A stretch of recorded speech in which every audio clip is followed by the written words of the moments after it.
Puget Sound in Washington state is home to a wealth of marine life. Like six-gilled sharks, wolf eels, and thousands of sea stars and crabs. And some believe these cold, deep waters are also home to a monster, an octopus of unimaginable proportions. Within 3 seconds, he just came at me. I saw this octopus fly out of the den. The beak was right there. I've heard the stories about octopuses that are over 100 feet or even up to 200 feet. As long as man has been sailing the seas, there have been legends of monsters lurking below in the depths. Andros, the largest island in the Bahamas, is home to one of these legends, an octopus monster called Lushka. Andros is surrounded by blue holes, deep craters in the ocean floor. Some are nearly 500 feet deep. It is in these holes the Lushka is said to live. In the Bahamas, there has been legends of these giant octopods attacking the boats of the local natives.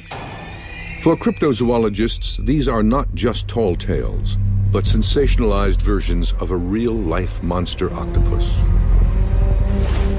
A monster that may live here in Puget Sound, Washington, where the bottom can drop off to 700 feet or more. Like the holes in the Bahamas, only murkier, darker, easier for a beast to hide. Some say there is proof that such a monster exists, this mass on a beach in Florida. One of the great octopus stories of all time is the blob of St. Augustine, Florida. 1896, Crescent Beach, St. Augustine, Florida. Two young men discover a giant mass washed ashore.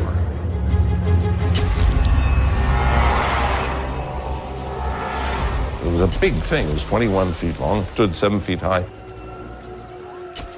A local physician, DeWitt Webb, was one of the first on the scene to inspect the 5-ton mass. He believed it to be the remains of a giant octopus. Dr. Webb had sent correspondence and photographs to Professor Varel of Yale University. In the late 19th century, A.E. Verrill was the nation's top octopus expert. Relying solely on letters and photographs, Verrill pronounced it a huge octopus and named it Octopus giganteus Verrill. Verrill speculated that this 5-ton mass was merely a portion of a larger beast weighing 20 tons and reaching a length of 75 to 100 feet from the top of the mantle to the tip of the arms, with an approximate arm span of 200 feet. Then Webb sent samples of the Octopus giganteus to Verrill. But after physically examining the sample, Verrill retracted his initial identification. He said that the St. Augustine sea monster was nothing but blubber from a dead whale. In the late 19th century, they didn't do many tests. He mostly looked at it. But he realized there was nothing in an octopus that looked remotely like this material. And he was correct. But over 100 years later, the scientific debate of what really washed ashore in Florida still rages on. And other similar blobs have mysteriously appeared on beaches like this one, in Nantucket in 1996. And this one in Chile in 2003, fueling the giant octopus legends. Could a 200-foot monster octopus exist? And if so, what havoc could it wreak on humans and marine life? The Monster Quest investigation is focused on Puget Sound because it's home to the largest known species of octopus, called the giant Pacific octopus, which are in great abundance here. If it is hospitable for this species, it may well be a comfortable home for Octopus giganteus, a completely different species yet to be confirmed by science.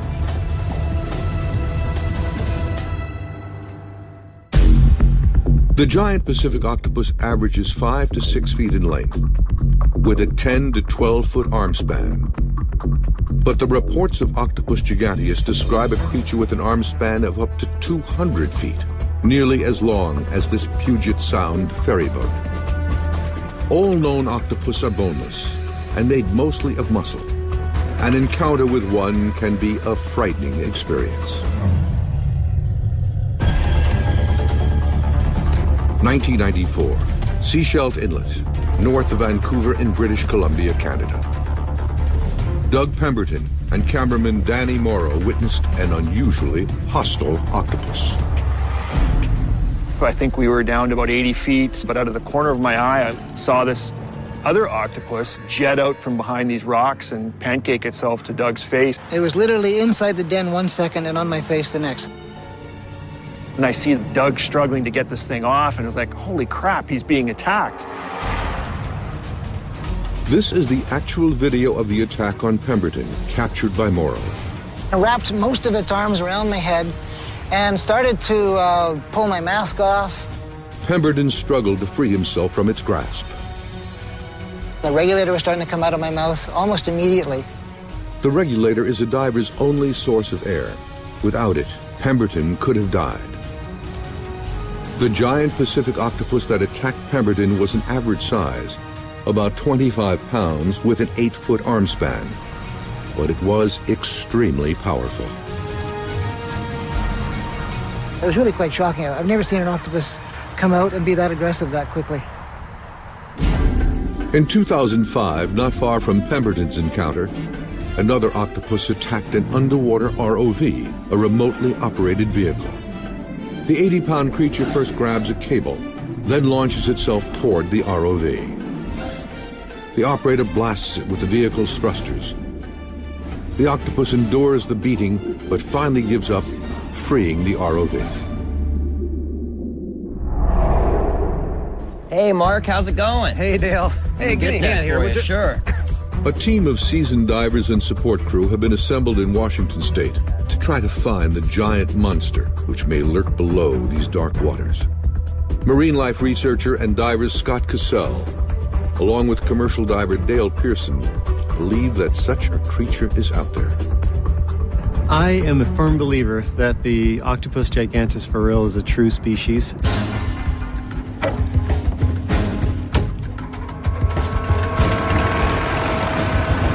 Local diver Jim McGaughey is familiar with Puget Sound waters.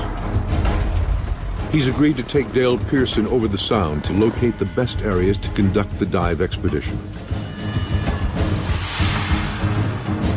It was in Puget Sound that McGaughey had an octopus attack of his own. So where were you when the octopus attack actually happened? I was up in the San Juan Islands north of here.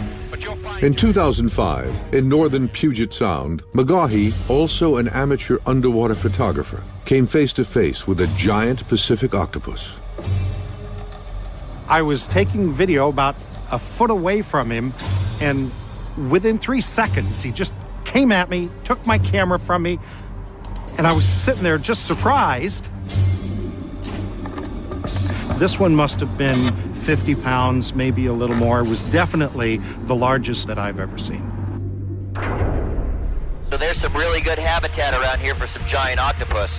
Down around the Tacoma area, Tacoma Narrows, off the south end of Vashon Island, you'll find giant octopus. McGaughey believes the deeper the water, the better the chances of seeing something really big. Well, right here, this channel drops off really fast. Giant octopus are all over out here. The divers' investigation will utilize several underwater camera systems to try to capture the beast on film, either roaming the sea in search of its next meal or lurking in its den. The hope, obviously, is that we can catch one on film while we're down in the water. The divers will film with their own high-definition underwater video camera system. They'll also deploy an underwater surveillance camera called Aquapix, used both in industry and for marine research. The Aquapix system that does a 360-degree rotation, snaps a picture every 10 seconds. As a researcher, I want to see evidence that they are there, not that they're not. Here in Puget Sound, we have areas that are over 700 feet deep, so that's a perfect migratory area for deepwater species to come up shallow and feed. With an abundant food supply and plenty of octopuses for Octopus giganteus to feed on, Puget Sound is the perfect place for such a beast to live. And the Monster Quest team is out to find it. That was awesome! That was awesome. I mean, it was like fighting another person. Day 1. The Monster Quest expedition to find the legendary beast called Octopus giganteus is underway. Divers Dale Pearson and Scott Cassell board the sampan captained by Rick Myers. The site of the first dive will be near Vashon Island in Puget Sound, just north of Tacoma.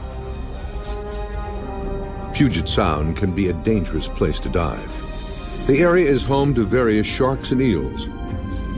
The current this season is the roughest it's been all year. And the water temperature is close to freezing. Hope I don't drift too far from shore. Their main goal in this first dive is to search for signs of octopus that could be food for the monster. Their theory, find the food supply and you might find the creature coming up from below to feed. Cassell and Pearson use a wireless intercom system to maintain communication with the topside crew.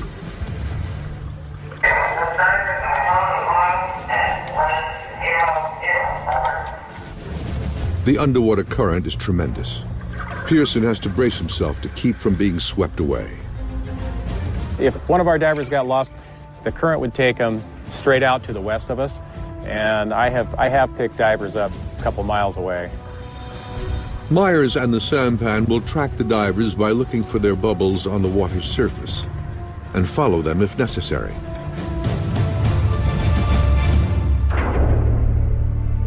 Puget Sound is deep. Carved by glaciers, it has sharp drops in places.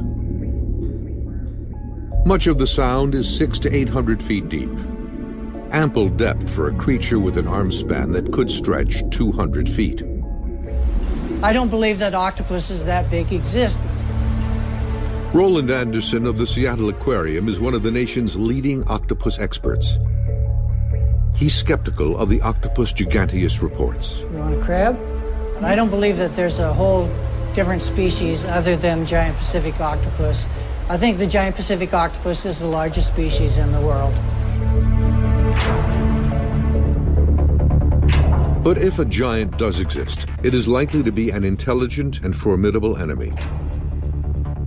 Octopuses have been able to figure out how to open jars to get it food. They can easily hide from view as they can squeeze their entire body through the smallest of openings because they have no bones. And they are the masters of disguise, able to not only change their color, but also the texture of their skin to avoid predators. Octopus have been known to eat each other and even attack animals that seem far more dangerous. Octopuses eat just about anything that they can grab. Well, a number of years ago, we used to keep octopuses in a large tank here at the aquarium, and we also had small sharks. We noticed that some of the sharks were disappearing, and there were partially eaten bodies left on the floor. So we stayed up one night to find out who the culprit was.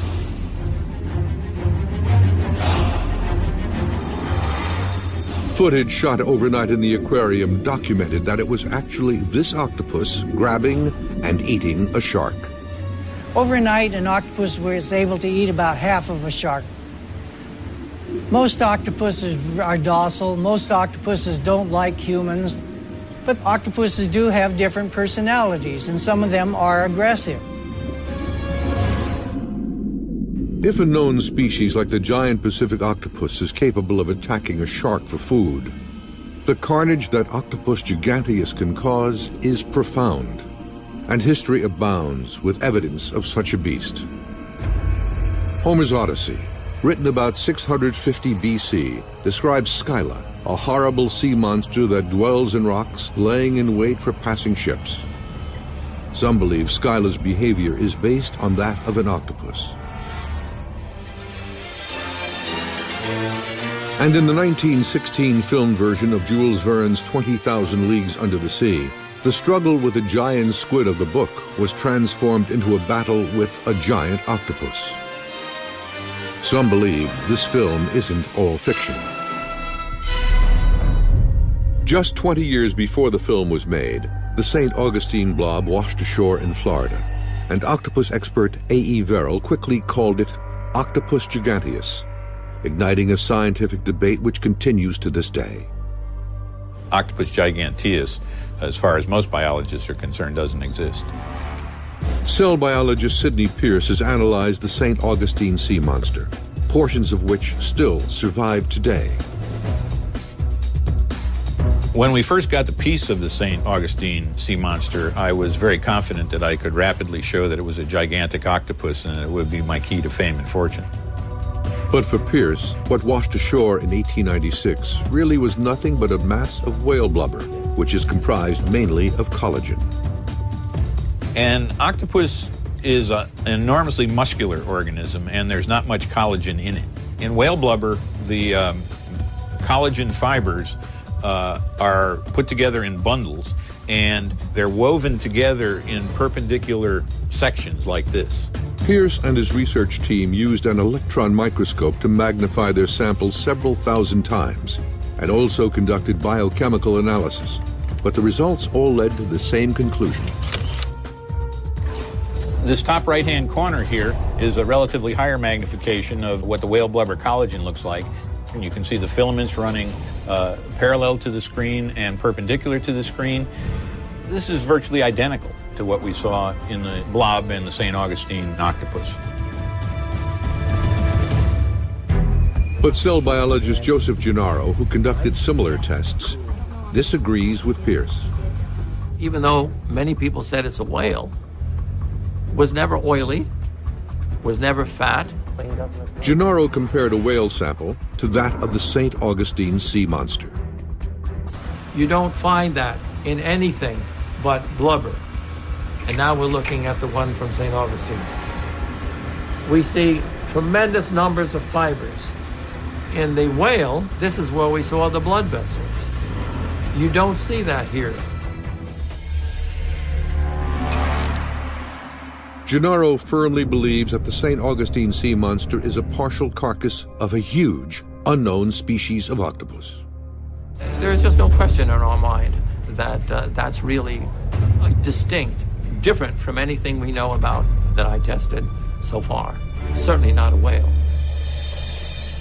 A DNA test could end this debate, but the St. Augustine sample has been preserved in formaldehyde since its discovery in 1896. And recovering DNA from samples preserved in formaldehyde is extremely difficult, if not impossible.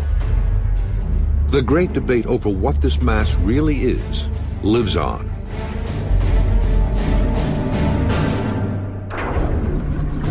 Back at the dive site, Dale Pearson has located the perfect spot to position the Aquapix camera at the edge of an undersea cliff.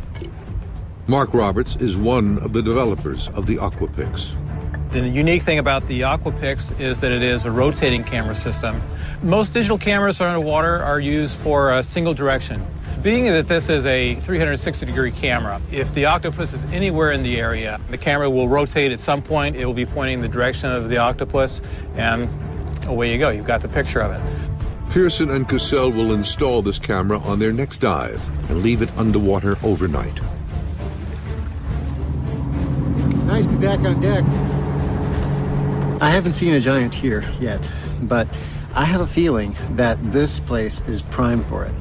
It's just the perfect environment for such an animal to exist. The Monster Quest team will also utilize 2 other underwater cameras.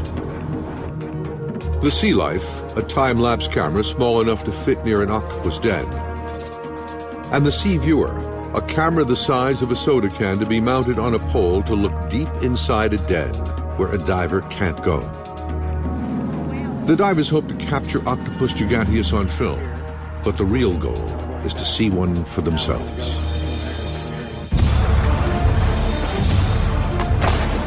and he was charging right at the camera. He came after us again and again and again.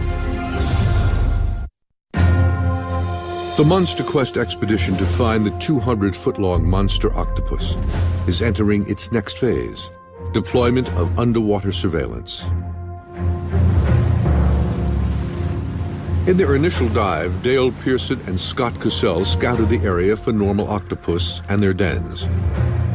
Since octopus can be cannibals, the hope is to catch a monster octopus in shallower waters, feeding on its smaller cousin. And they've located a drop-off wall to secure the Aquapix camera. It will sit on a ledge where the seafloor drops off hundreds of feet. We're gonna have to anchor it down real good because the current's really, really bad. And Cassell and Pearson are joined by research diver R.J. Myers. It will take all three of them to secure the camera underwater, to prevent it from getting washed away in the rough currents. 100 feet down, the divers arrive at the camera location. Outside, this is Dale. We have located an area to deploy the camera, and we're deploying now. Over. To anchor the camera, the divers must secure 4 spikes into the rocky ocean floor to tie it down.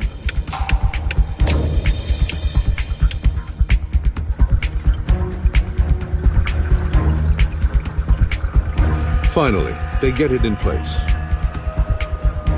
Aquapix is programmed to take a flash photo every 10 seconds. Outside, we have the camera secure on the edge of the drop-off. Myers heads back to the boat to get one more element. Bait, a Dungeness crab in a large clear jar. It will be left tied to the Aquapix camera to give an octopus added incentive to approach. In turn, that octopus will work as bait for the 200-foot octopus giant. Myers lowers the bait to Pearson on a weighted rope.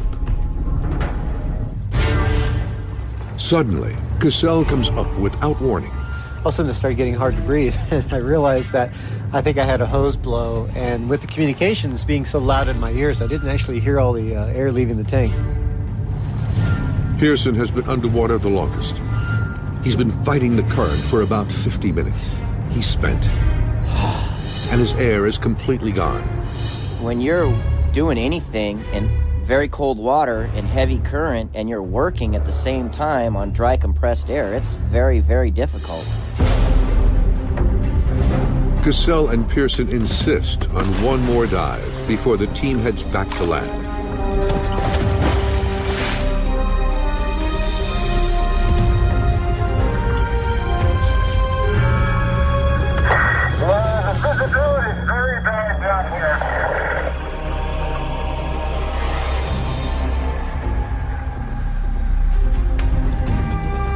Pearson sees a pile of leftover carcasses from octopus meals littering the outside of a cave. It's a sign that octopuses are present in the area. There's a lot of shells and debris from crabs down here, and it looks like it could lead to a den.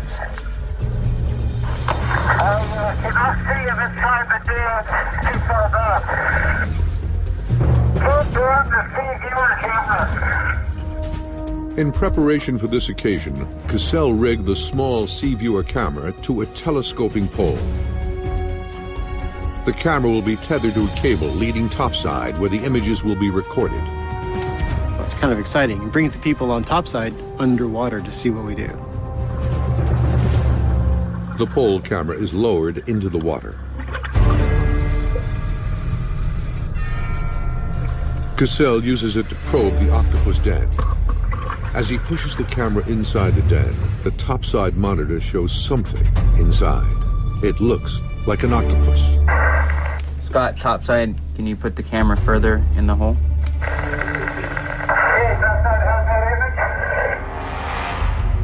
We have a good visual. There appears to be a rather large octopus in the den. Over. Based on the coloration, it appears to be a local giant Pacific octopus. But it's impossible to tell how big it is. Scott, topside, the arm that's showing looks fairly large in the screen. Over.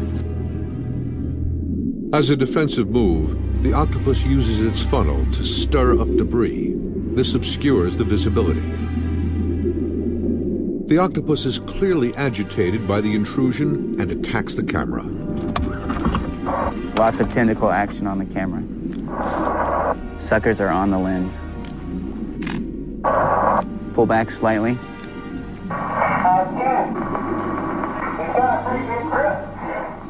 Cassell and the octopus are in a struggle for the camera. Can you move the camera at all? Though shapeless, the octopus is all muscle and very strong, and it can bite. The giant octopus feed on very thick-shelled crabs, so the bite pressure on these things must be immense. The only part of the octopus made of bone is a hard beak-type structure in its mouth. The beak is similar to that of a parrot, capable of cracking open the hardest crab and clam shells. To demonstrate its power, MonsterQuest went to George Della Grammaticus from the Cooper Union in New York City, one of the top engineering schools in the U.S. Studies have shown that the octopus's beak is linearly proportional to its size. That means if the beak of an average-sized giant Pacific octopus is 2 to 3 inches in diameter, in Octopus giganteus it would be 15 times that, or up to almost 4 feet in diameter. Using a machine that measures force, Della Grammaticus determines how much is needed to break this clam.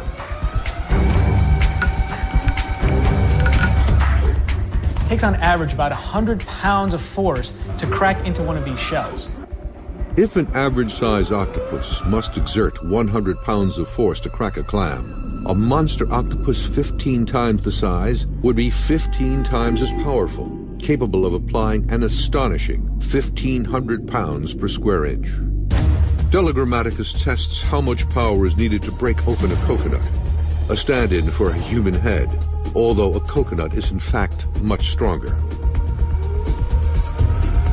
It takes far more than the 100 pounds needed to crush the clam.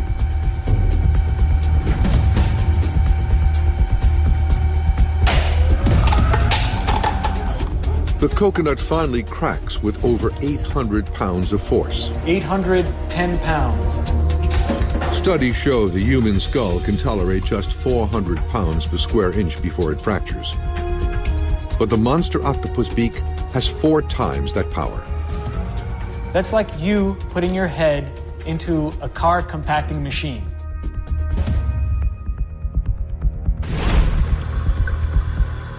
The struggle for the sea viewer between Cassell and the octopus is over. The octopus retreated too far back into the den for the sea viewer to reach. The divers return topside and head back to shore. Day 1 is over. The Aquapix camera will take photos overnight near a drop-off. Octopus giganteus could possibly emerge here from greater depths, looking for smaller octopuses to feed on. And since octopuses are nocturnal feeders, the MonsterQuest divers believe Octopus giganteus will be too. For their next mission, Cassell and Pearson will dive in the dark of night in hopes of seeing a monster come out to hunt. Never seen anything like it. I was coming up on the ridge, and I look around and I see all these arms, big old arms, retreating into this tiny crack. On Puget Sound, the expedition to find Octopus giganteus enters its second day. But on this day, divers Dale Pearson and Scott Cassell are setting out in the sampan just before sunset. Hello! This time, they want to hunt at night. The giant Pacific octopus is mostly a nocturnal feeder. So if we take that behavior and extrapolate that onto other species, we can kind of guess that the giant octopus is potentially a nocturnal feeder as well. On the way to the dive site, diver R.J. Myers retrieves the Aquapix camera that was left the day before on a ledge near a cliff. The images it captured will be downloaded for Cassell and Pearson to analyze later in the expedition. I was surprised the camera hadn't shifted based on what I've seen the currents do in this area to other things on the bottom. The bait left with the camera overnight is untouched. Myers has been diving in Puget Sound ever since he was a teenager. He grew up hearing about a local octopus legend. The legend is that the original Narrows Bridge, she's known as Galloping Gertie because she came down in a windstorm, and beneath the ruins of that old bridge lies the world's biggest octopus, 40, 50, 60 feet in size. Homeland Security shut down this area to divers about 6 years ago, so no one has been able to investigate the possibility of a giant in the ruins of Galloping Gertie. The main dive site for the Monster Quest expedition is just north of the Narrows Bridge. The first mission for the divers today is to install the Sea Life camera. It is a time-lapse camera programmed to take a flash photograph every 10 seconds. Pearson has attached 30 pounds of weights in anticipation of anchoring it near an octopus den.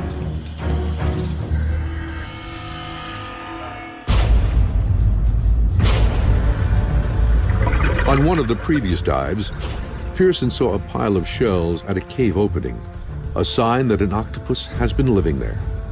We are deploying the camera into the position to film and photograph the front of the cave. Over. Dale's topside, copy. Positioning the camera in the cave, over. Since octopus have been seen eating other octopus, the time-lapse camera will be left behind overnight to try to capture Octopus giganteus, who might come hunting for a smaller cousin living inside this den. Okay, the camera is now in position, and I'm going to switch it on.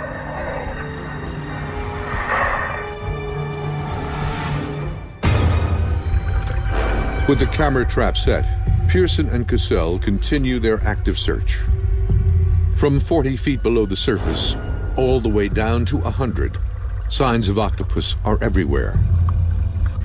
There is plenty to eat, with lots of caves and cracks to live and hide in. The water temperature is a cold 40 degrees. The divers have been under for nearly 55 minutes, but Octopus giganteus has yet to be seen.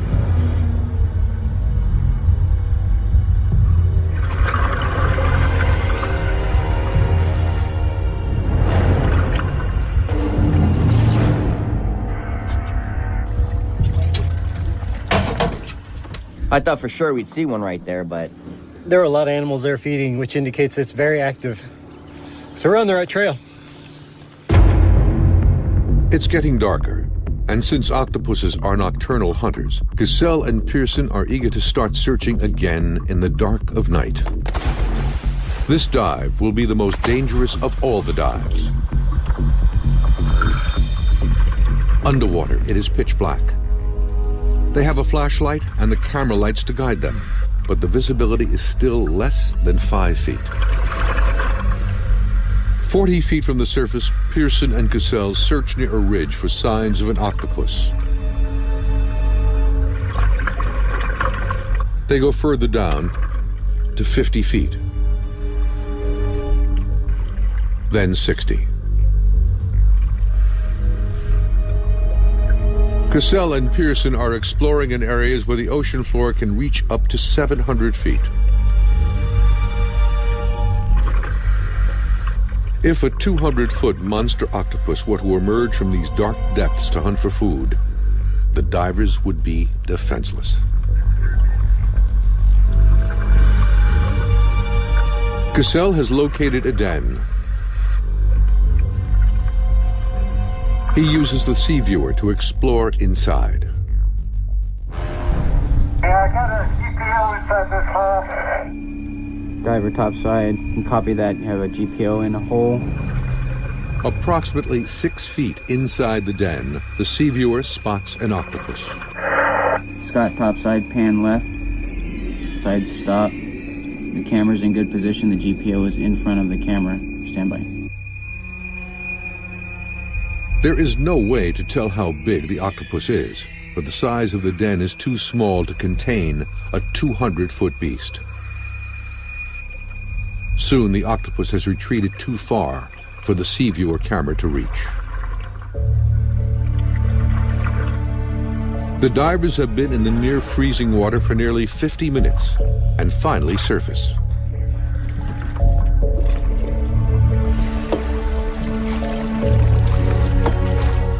I was coming up on the ridge, and I look around and I see all these arms, big old arms, retreating into this tiny crack. And then it disappeared, and I looked at it, and sure enough, it was a GPO retreating back. This is a hugely rich area that could easily support a very, very big cephalopod, several hundred pounds to 1,000 pounds. I've never seen anything like it. Well, I think we had a great dive tonight.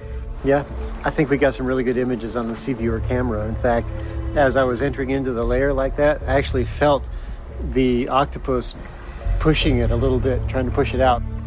I'm also interested to see what the Sea Life camera has. It's going to be interesting to see what it's like for a night in the life of a giant octopus. Will the Sea Life camera pick up footage of a giant ascending from the deep sometime tonight? And in the morning, as the expedition heads into its last phase, the divers will get a final chance to see a giant for themselves. All of a sudden, boom, he came after us again and again and again. I mean, it was like fighting another person. Legends of Octopus giganteus, 200 feet from arm tip to arm tip, have frightened sailors for generations. This scientist believes a portion of a monster-sized octopus washed ashore in 1896. And this man says it's an unknown species, just waiting to be discovered. If an 8-foot octopus is capable of putting up a fight with a diver, the damage a 200-foot giant is capable of is incomprehensible. Can technology be the key to catching a glimpse of this elusive giant? Day 3 of the expedition in Puget Sound. Divers Dale Pearson and Scott Cassell have one last chance to find the legendary Octopus giganteus. Before heading to the final dive site, R.J. Myers retrieves the Sea Life camera. It was left overnight at the mouth of an octopus den. It might have photographed Octopus giganteus activity. The sampan continues on to the final dive site. Captain Rick Myers has picked it because of the area's big underwater cliffs. They lead down to great depths where a giant could hide. It's also home to a large number of smaller octopus, a possible food supply for a giant.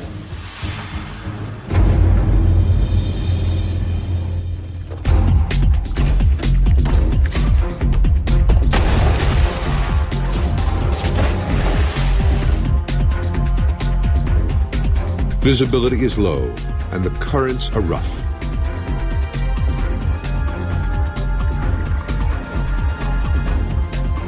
Approximately 10 minutes into their dive, Pearson spots what could be a massive octopus den about 20 feet across at the entrance.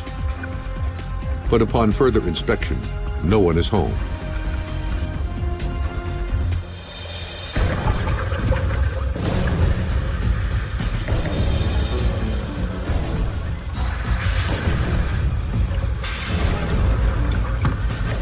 Not far from the massive den, the divers encounter a giant Pacific octopus. But it is small, about 7 feet long. It's not the giant they were hoping for, but he does have a big attitude. The octopus charges the camera over and over again.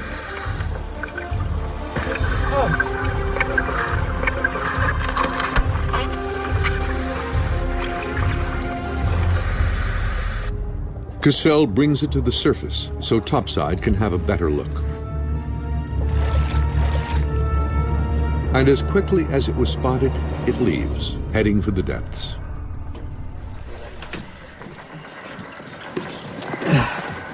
That was awesome. That was awesome. He was really strong, really active, not afraid.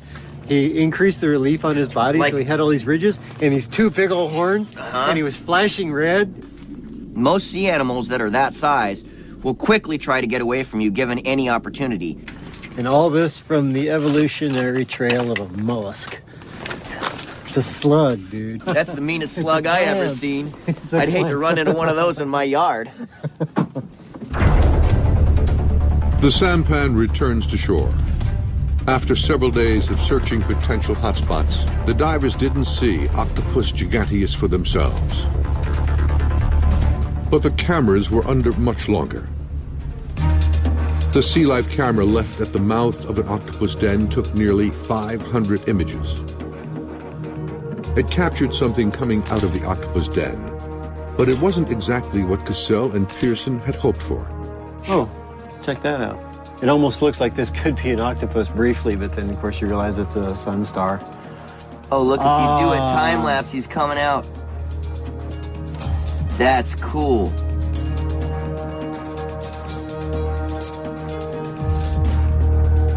The Aquapix camera left at the edge of a seawall yielded nearly 3,000 pictures. Among them, another starfish going after the crab bait in the jar. That's a massive starfish, because that jar is like... a foot. Yeah. Yeah, so he's probably 3.5, 4 foot across starfish. That's a big starfish. Cassell sees something as the stills from the Aquapix camera roll by. Oh, was that it? Go back. This picture right here, this almost looks like the arm of an octopus. If it is like other octopus species, Octopus giganteus could have camouflaged itself against a rock. This looks almost like Rosa's structures going down there. Oh, I see what you're looking at. It might not be what I think it is, but let's see if we can see it again. Cassell and Pearson try to find an image that's clearer to see if it really is an octopus. Dude, it's gone. Now it looks like it's gone. In the nearly 3,000 images captured, whatever it was that Pearson and Cassell saw never returned. What it could have been remains a mystery. I imagine if we could have that thing back there for a few more days, that you never know what you can film. That piece of I'd like to leave it down there for a year. I think the way the expedition went off, that this is a great first step to actually filming the giant octopus. I think that the systems that were deployed here were proven, and the ideas behind what we're doing were proven. So just because we didn't film the giant octopus, to me, does not mean that this expedition was a failure. I think this expedition was very successful. Octopus giganteus virile continues to elude. But with 95% of the world's oceans still unexplored and depths of more than 37,000 feet in places, such a giant could easily exist. Hidden away only to appear in the rarest moments. Wherever there are deep-sea fishermen, there are going to be stories of sea monsters. Anything's possible, but so far we haven't discovered it. Just because we haven't seen the giant octopus more than a couple of times in our history recorded does not mean that they're not there.